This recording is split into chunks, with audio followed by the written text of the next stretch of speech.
The Merewyrm's Tooth. Animal Kingdoms Book 1 by Oliver Paglia.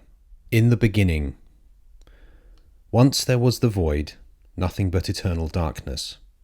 From the void came the great mother god, known to the Manzi as Ovis. Ovis saw the void and realized she was alone, and it made her sad. Being so freshly imbued with the energy of the void, in her grief she cried, and her tears gave birth to a male companion called Agne. Their love brought forth the brightness of the sun, and their slumber the calmness of the moon.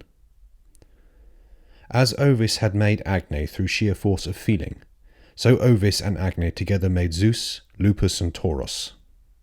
Once these gods had been made, Ovis saw that it was good, and her loneliness had passed, for all was well. Then Ovis said to them, "Go forth and create as I have created." And they replied, "But, Ovis our mother, we do not have your power. We cannot create anything strong enough to exist in the void like you have created us." So Ovis created the earth and said, "Here you are, this will support your creations." So Agne made the great flocks, the Manzi among them. Zeus made the Susii, commonly known simply as Sus.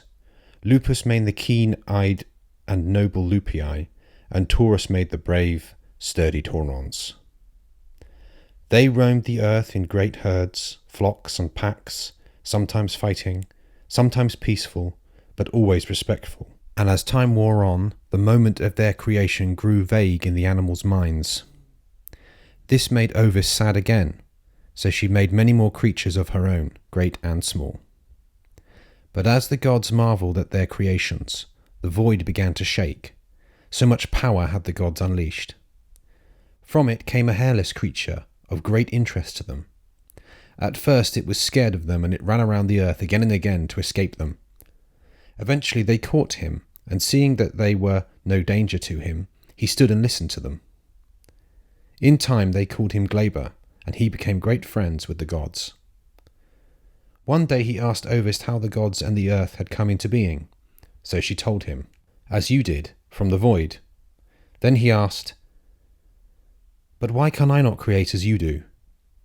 She replied, "Because you have fear in you." Then Glaber went away, and the gods were happy, because they thought Glaber would lose his fear and be like them.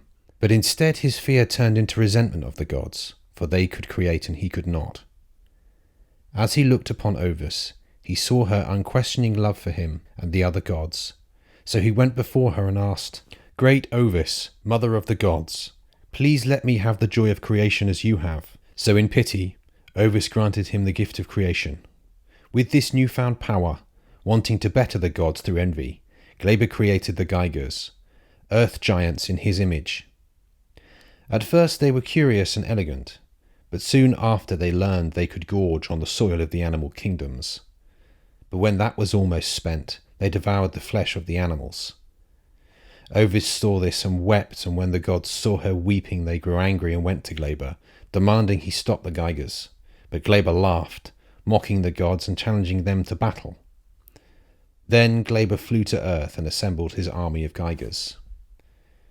Seeing the ruin the Geigers had brought on the animal kingdoms, Agne, Lupus, Zeus and Taurus flew after Glaber and did bloody battle with the Geigers.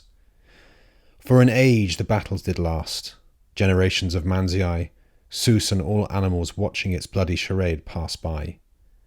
Finally, the gods had fought to within sight of Glaber, hacking their way through the massed ranks of Geigers.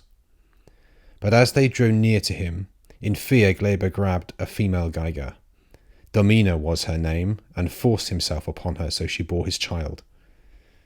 Not knowing this, when the gods had subdued Glaber, they cast him back into the void from whence he came, then pardoned the few Geigers that they hadn't slaughtered, the blood and bones of the fallen being more than enough to fertilize the earth once again. After the gods had left the earth, Domina gave birth to Glaber's son, and he was called Achaeus. He grew to be only a small imitation of a Geiger, but with more guile and cunning. Domina would not marry him to any but the smallest of the Geiger women, so he could not be harmed. So the race of men was born, and they called themselves Achaeans, after the first of their kind.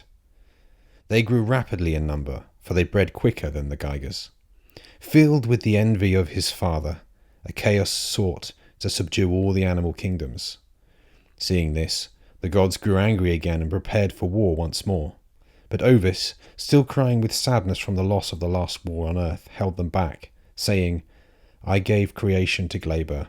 These Achaeans are mine as much as his. Let us not fight any more." So instead, the gods descended to earth and made the great forest to separate the animal kingdoms and the realms of men, and it was forbidden for either to cross it. And so it is here that our story begins.